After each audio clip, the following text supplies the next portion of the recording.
eu já fui atropelada por um ônibus. Isso já faz mais de uma década, aconteceu em Brasília. Na época, eu morava na W3 Sul e todo dia de manhã eu pegava um ônibus via EPNB para ir trabalhar. Para você que não é de Brasília, isso é comum, é assim que a gente se comunica, por siglas.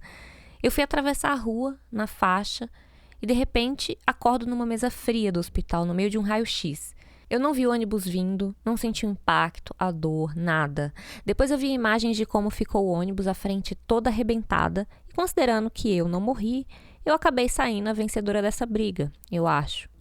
No geral, as pessoas acham que esse tipo de evento traumático traz revelações, aquilo de ver a vida passando diante dos seus olhos e de repente entender o seu propósito, sentir que nasceu de novo, que tem uma missão. Para mim não foi bem isso. Não foi assim grandioso, uma grande transformação. Eu até fiquei meio decepcionada, porque eu não vi nada. Não veio um insight, não tive visões, não tive um contato com o além.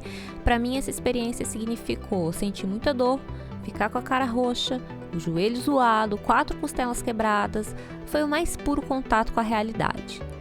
Mas eu ganhei algo com o acidente. Não foram meus superpoderes na escrita, infelizmente. O que eu ganhei foi tempo livre.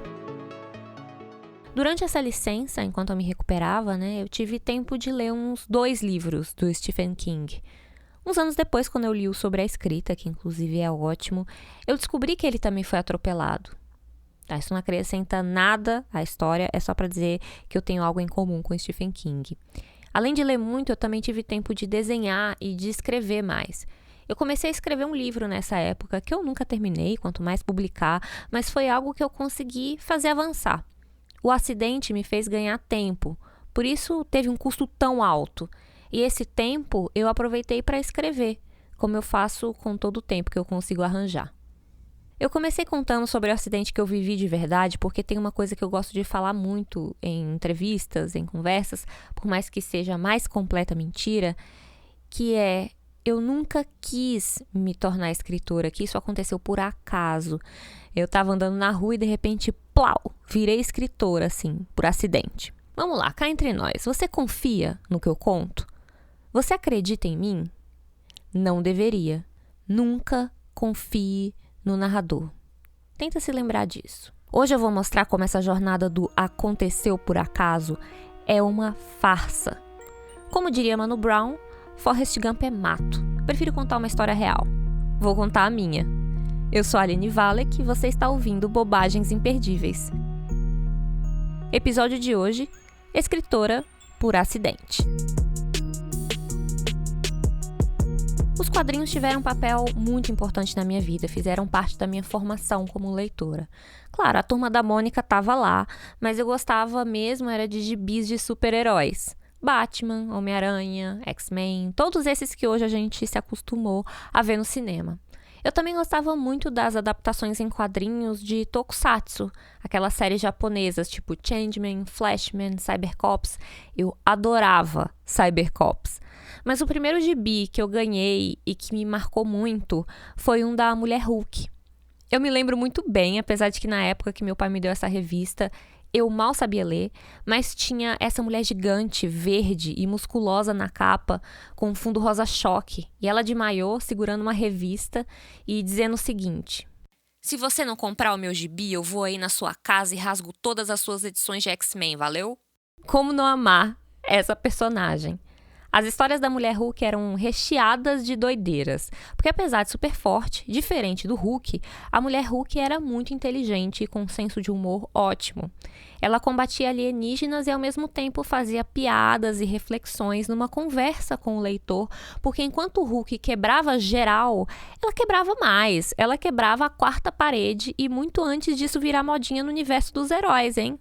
Eu cresci lendo esse tipo de história em que tudo era possível, tipo a protagonista ficar discutindo com o roteirista ou o desenhista no meio da história. E isso foi me enchendo de ideias e da vontade de eu mesma contar essas histórias. Eu devia ter uns 7 ou 8 anos quando eu resolvi criar o meu primeiro gibi. Era sobre as aventuras de uma ratazana milionária chamada Kiki. Chegou a ter algumas edições, onde eu desenvolvia personagem, os coadjuvantes, alguns ganharam spin-off depois, e todo um universo onde os ratos eram a elite do planeta. Não faça perguntas. Foi uma publicação com uma audiência modesta que se resumia ao meu irmão, que também estava brincando de fazer gibis, com a diferença que ele desenhava muito melhor do que eu. Corta para alguns anos depois. A gente tinha acabado de se mudar de cidade, eu estava na 4ª série e pela segunda vez aquele ano eu tive que me adaptar num colégio novo. Eu muito tímida, me sentindo deslocada, tive dificuldade para fazer amigos, até eu perceber que os quadrinhos podiam me ajudar. Tinha outra Aline na turma. Ela também era bem nerd, bem tímida, óculos fundo de garrafa, usava uma prótese na perna e mesmo não sendo do tipo popular, a Aline era vista com admiração. Eu comecei a me aproximar dela, a conversar mais e descobri por quê. A Aline era desenhista. Ela pegava um caderno comum, aqueles brochuras de pauta, e desenhava histórias em quadrinhos nele. Eram histórias românticas e faziam o maior sucesso. Cada caderno era uma temporada, acompanhava a história de um grupo de personagens e todas as meninas da sala tinham lido, conheciam a história, falavam sobre ela. Ela conseguiu viralizar e formar audiência numa realidade pré-internet. A Aline fazia assim, ela terminava de desenhar uma temporada e emprestava o caderno. Eles iam passando de mão em mão e assim, boa parte da turma leu as histórias. Eu também peguei o caderno emprestado para ler e eu gostei tanto que eu quis fazer igual. A Aline me incentivou e me ensinou a desenhar no estilo dela. Não era um traço muito elaborado, era bem simples, mas que acabava permitindo desenhar com mais agilidade, a criar volume. E assim eu fui preenchendo meus primeiros cadernos com histórias românticas também, bem estilo novela. Eu não tive um público como a minha xará quadrinista, mas esse episódio foi importante porque, primeiro, eu aprendi a desenhar HQ como um processo, como algo que envolve prática, repetição, e um processo que eu aprendi imitando a Aline, mas que com o tempo me permitiu descobrir o meu próprio processo e o meu traço, à medida em que eu fui desenhando mais e fazendo minhas HQs e zines na adolescência. Em segundo lugar, foi importante porque foi a partir dali que eu encontrei o meu lugar. Um lugar como alguém que lia e fazia quadrinhos. Eu me via assim, e como era a coisa que eu mais passava tempo fazendo na vida, logo as pessoas passaram a me ver assim também. Tanto que eu jurava que ia trabalhar com isso, quem sabe como desenhista da Marvel. Mas o tempo passou e não foi bem isso que aconteceu. Um dia comum em agência de publicidade envolvia reuniões, receber briefings, responder e-mails, passar horas pesquisando referências, sentar diante de um computador e espremer o cérebro escrevendo páginas e páginas de ideias e títulos e textos de anúncios, refazer tudo quando viesse a resposta do cliente e torcer para não precisar ficar até muito depois do horário. Essa era mais ou menos a minha rotina nos anos em que eu trabalhei como redatora publicitária. Eu comecei a trabalhar em agências quando eu ainda estava na faculdade e por muito pouco eu não virei diretora de arte. Afinal, eu sabia desenhar, eu tinha domínio das ferramentas que os diretores de arte usam, eu tinha alguma familiaridade com essa área visual, até por causa dos quadrinhos, e eu já tinha trabalhado com isso antes. Mas não, eu virei redatora. Eu fui redatora no momento em que estava muito em voga na publicidade falar de storytelling. Foi uma época em que a publicidade estava começando a explorar o território do digital, das redes sociais, das novas mídias. A internet mudou tudo, né? Não dava mais para pensar em comunicação em massa da mesma forma, com o público tão fragmentado, né, nessa nova dinâmica. E esse conceito de storytelling, que era considerado muito inovador, consistia em defender que a propaganda poderia ser muito mais eficiente e envolver mais o público-alvo de uma marca se ela se parecesse menos com uma propaganda e mais com uma história, com uma narrativa. Tem um exemplo ótimo, não chega a ser daquela época, mas explica bem. É um curta-metragem feito pela agência Saatchi & Saatchi para vender um modelo da câmera Leica. Conta a história de uma câmera que vai parar nas mãos de um fotógrafo de guerra e tudo é narrado da perspectiva da câmera, desde o nascimento dela até quando ela morre, junto com o fotógrafo na explosão de uma mina terrestre. Eu vou deixar o link para você assistir depois.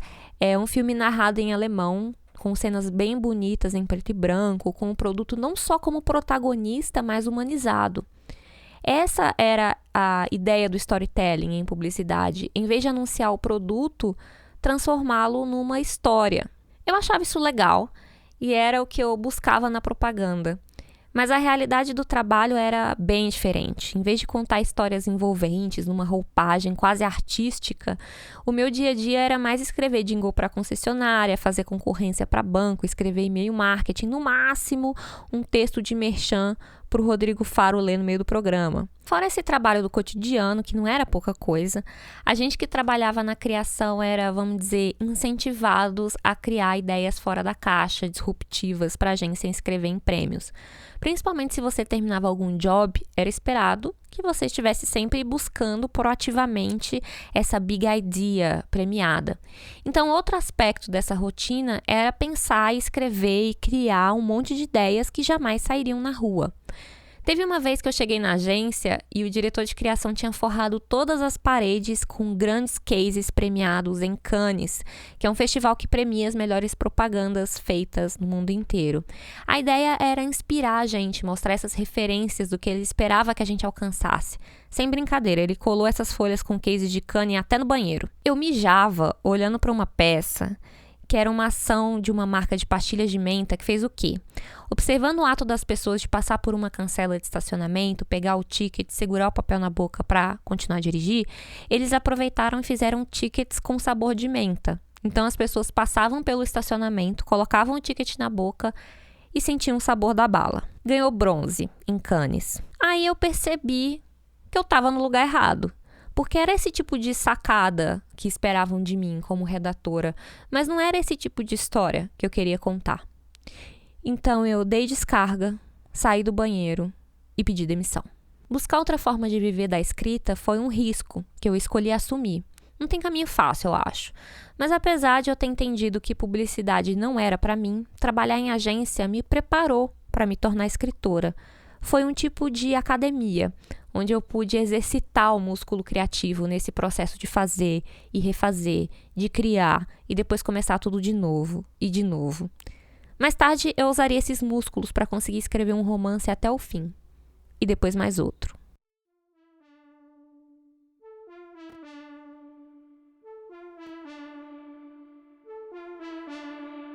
De volta aos quadrinhos, eu lembrei de uma história que eu gosto muito, talvez a minha preferida. Chama Livros da Magia, foi escrita pelo Neil Gaiman.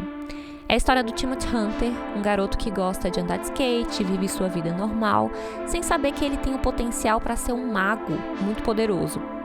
Aí, 4 malucos de sobretudo, entre eles o John Constantine, abordam o garoto para educá-lo e para conduzi-lo numa jornada para que ele decida se ele quer seguir o caminho da magia, se ele quer assumir esse papel.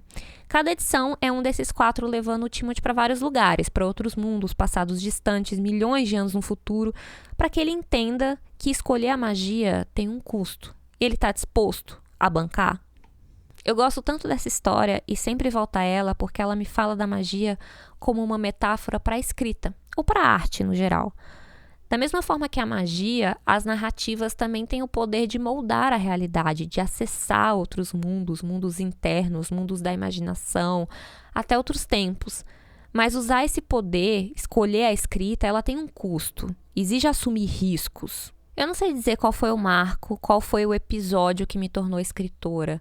Foi quando eu publiquei o meu primeiro livro por editora? Foi antes, quando eu comecei a publicar de forma independente? Ou foi antes ainda, quando eu escrevi o meu primeiro livro com 14 anos? Para começar, eu nem considero que ser escritora seja um destino final, um ponto de chegada, apesar de soar chique esse rótulo. É mais uma etapa de um caminho que faz muito tempo eu tenho construído com minhas escolhas, com o que eu escolhi preencher o meu tempo, com essas práticas que eu escolhi repetir exaustivamente todos os dias. O que a gente escolhe repetir não é um acaso, não dá para falar que foi acidente. O oposto disso mostra uma escolha, uma postura ativa em fazer isso e não aquilo, mostra um desejo. Esse é um elemento fundamental em grande parte das narrativas de ficção, que é o que o personagem deseja. Numa história, geralmente vai ter alguém querendo algo com muita força que vai fazer de tudo para conseguir. É o que chamam de motivação do personagem. Toda vez que a gente conta a nossa história, como eu estou fazendo aqui hoje, e não é nada fácil, a gente organiza essa narrativa. E construir uma narrativa tem a ver com fazer escolhas. Escolher o que a gente conta e o que a gente esconde. E essas partes que a gente não conta também são muito importantes, principalmente quando você tem um podcast de 15 minutos e precisa fazer tudo caber no tempo. E essas partes que a gente omite também ajudam a revelar alguma coisa, feito um mágico, que faz gestos para chamar a sua atenção para um ponto, enquanto ele faz a mágica acontecer do outro. Porque as narrativas, elas realmente estão mais perto de magia do que da realidade. Mesmo que elas sejam sobre fatos reais, sobre a sua vida, elas são só uma versão dos fatos. Nem é preciso escrever ficção ou escrever livros para criar narrativas. A gente faz isso nas nossas conversas, no que você posta nas redes sociais.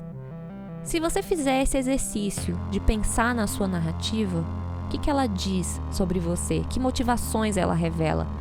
Para onde elas estão te levando?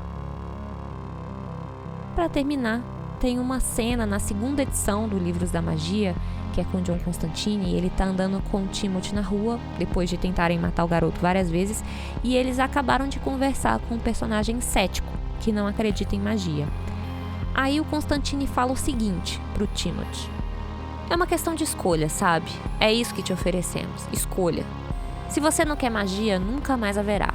Viverá num mundo racional, onde tudo terá uma explicação. Mas se optar por ela, bem, é como sair da calçada para a rua.